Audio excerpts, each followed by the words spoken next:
if I'm a student, let's say I spend some of the time here going to school, but my actual parents' house or the place that I normally live is outside of, let's say, Stevens Point. How do I know where I should vote? Sure.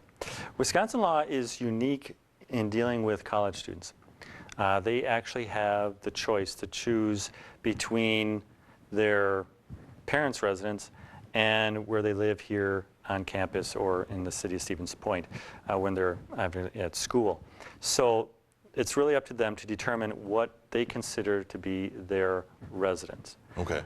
If they claim that Stevens Point is their residency, then they need to be aware that they're going to have to find some kind of documentation. And again, if you live in a house with a lot of friends, you know, they tend to have all the bills in one person's name. It doesn't really help you if you want to try and find documentation for proof of residence.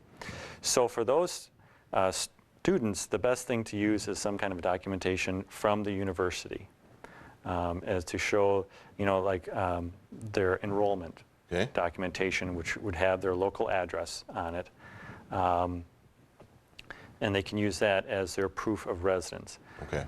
When they go to vote, their student ID card is not set up to be a valid proof of ID. Oh, it's not? Okay. No, not because there has to be so many conditions met in order to be a true proof of identification. We're pretty close to that anyway, so why don't we talk about what's required in an ID. I'm at the polling place on August 9th. I've already determined that I'm registered. I need to show an ID or not? That is correct. Okay, what does the ID have to have?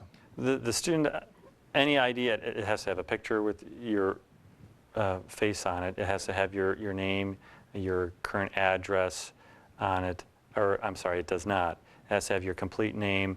And the guidelines are different for each kind of documentation. And I can give this to John to put it up on the TV station, but for those in the audience, well, they can get it on the website too, right? They can get it on the website, but a driver's license, Wisconsin ID card, military or veterans ID card, passport are documents that can be used. Now, the student ID cards that are currently issued at the university do not meet the criteria to be a proof of identification. So they can either use their driver's license or their document. Why doesn't it meet the requirements? Because it doesn't, it has to have the date of issuance on it. Okay. It has to have the signature of the student, photo ID, expiration date, no later than 2 years after issuance dates. Plus, besides that, they'd actually have to have some kind of documentation from the university that shows that they're currently enrolled.